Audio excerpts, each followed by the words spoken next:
Hello, everyone. Welcome back to Plotlines. I'm your host, Connor, and today is the Feast of St. Joseph. So, happy Feast of St. Joseph to everyone. Hopefully, everyone's going to have some Italian food today. And if you're interested, I put in a community post, an episode I did with Dr. John Bergsma about kingship and uh, sort of the biblical ancestors of Jesus, which also gives the lineage of Saint Joseph. So, if you want to learn about Saint Joseph a little bit more, as well as his ancestors uh, and the kingship that he would have inherited, check out that episode. I will have that a link to that in the description. But today's episode, we're going to be talking about Clarkson's Farm. This is a sequel episode. I talked about it a couple weeks ago, but this is going to be focusing on the second season, and we're going to be discussing sort of how that season went. Now, first, before we get into that, please like, share, comment, and subscribe to support the channel, as well um, as well as join the Discord. Again, Telegram will be coming. Haven't had too much time to do that. But also on the Discord tonight, there will be a chat. We're calling it a plotters chat because I call the supporters of this channel plotters because we're talking about stories as well as politics and all that jazz, and I think there's something to that. So we're going to be talking about, again, Clarkson's Farm. Now, a lot of this is actually very political in Clarkson's Farm. I think it's really impressive what Jeremy Clarkson has done with the show because, I mean, it's based on his creativity. Everything he does, he gets sheep. Uh, Now he's on to cows. He's on this sort of he's coming to the farming industry from an extremely creative background because he's this journalist who has hosted a lot of these TV shows, and he's trying he's there to figure out sort of the problems. He's a problem solver, basically. Now, he tries a lot of things, he tries to do a lot of things, and when he changes things, they often go wrong. And I think that really comes from the fact that there there's a part of industries that people look at and say, "Oh, that's we can't we that's so obvious that we should do something else. There's something so much better that we could do." But really, it's often hubris, and then he learns that, oh no, that didn't work. The tried and true method is best. And Caleb, his sort of farmhand, is really there to help with that. And then Charlie, Cheerful Charlie, which is an ironic title, but that's why it's funny, is there to tell him what the law is and what he can and can't do. And the main premise of this season of Clarkson's Farm is him trying to open up a restaurant. And the city council, or I think it's the city council, are just impossible. They have such anger and resentment of Clarkson and maybe his fame, or maybe who he is and that sort of thing, that they just want to get in the way of him doing anything. And that's not what governments are supposed to do. It just seems like somebody is given a certain amount of power, and then they're going to abuse it utterly. And that just goes to show you that the culture we live in isn't just corrupt on a overall level. Like, you look at government, you look at culture, it's most of it's disgusting, or poorly managed, or backwards. Instead of taking care of kids, we're taking care of we're taking care of 20 somethings. We're taking care of the people that need to be out on their own trying to figure out how to work. People need to be able, there's there's circumstances that obviously prohibit people from doing things, and that needs to be minded. But we're not protecting children, we're protecting whiny people, even though children obviously whine because they're children, but that's because they're, innocent. They don't know how to do things, but because we never, or because the education systems haven't taught anybody how to do anything that is useful, then once you're in your 20s 30s, you just become whining as well. You become basically children. And then the boomers are holding on to power for dear life, even as they decay and become demented and that sort of thing. You could see this dynamic that's just it's not healthy for any society. But but but this is sort of seen even on a local level.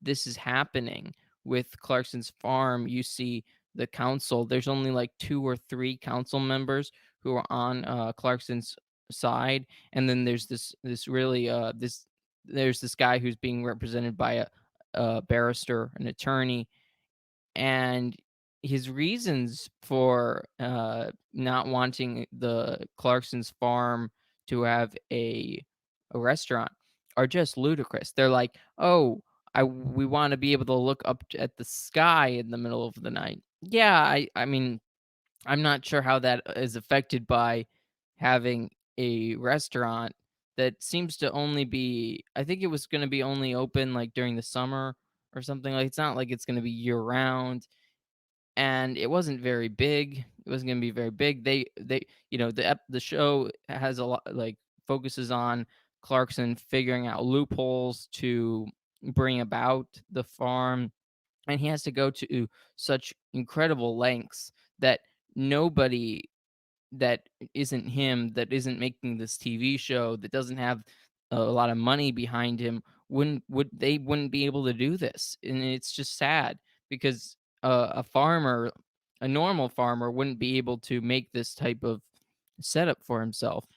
And Clarkson goes to neighboring farms and says, basically, how can a restaurant aid you? So they're going to sell their products at that, they're going to be using their meat or their dairy products, or all this stuff is um it's basically a farm to table restaurant, which I think is pretty beautiful from a sort of from a homesteading kind of perspective, like sort of people going back to the land and that sort of thing. I think that's pretty cool, as well as giving farmers an opportunity to sell their own products instead of, selling them at a at a certain price, and then those products being sold at a much higher price. And instead, the farmer is going to be able to sell their product at the price, or at a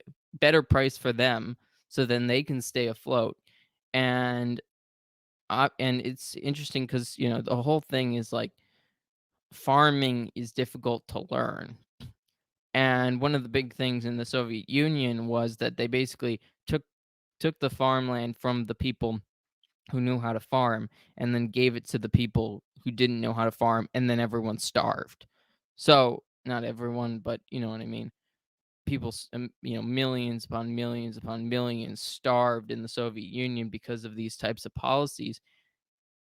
And just imagine if that type of thing happened today. And that's kind of, if you keep edging out the farmers, you're going to make it more and more impossible for them to have, smaller farms, basically.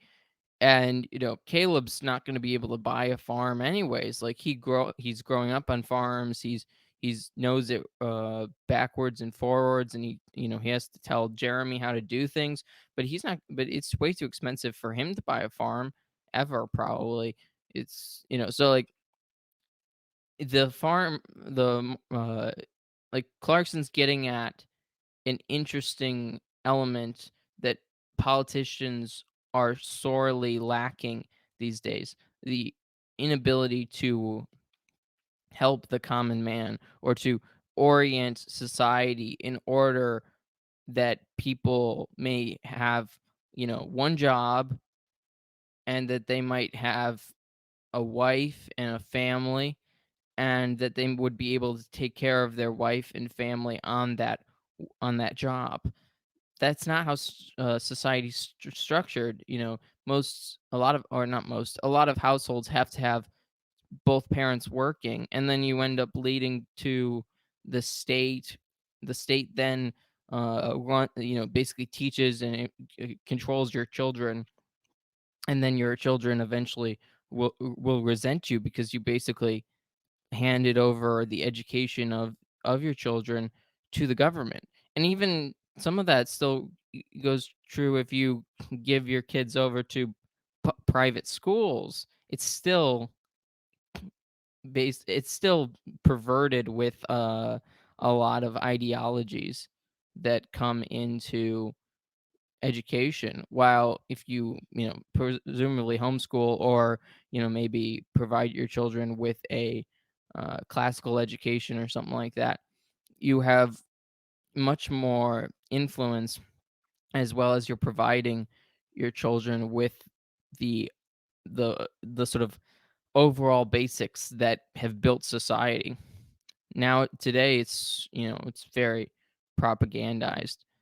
So I think, obviously that's not all that isn't shown in Clarkson's Farm, but I think but in some ways, the hilarity that happens in Clarkson's Farm, the entertainment, as well as the drama in Clarkson's Farm, points to all of these things. I think it could be a real wake up call to people watching these types of shows, to see how broken society is, and how the, these creative ways that Clarkson is trying to fix the problem and getting stonewalled by the local authorities.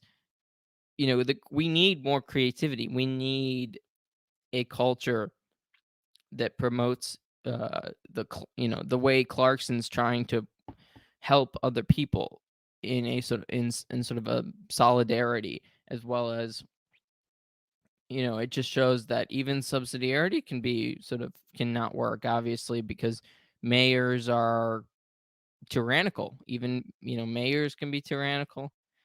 Though I like, a lot of the the moments of the cow, with the cows and stuff, is very adorable. Like, it's fun to see animals this way.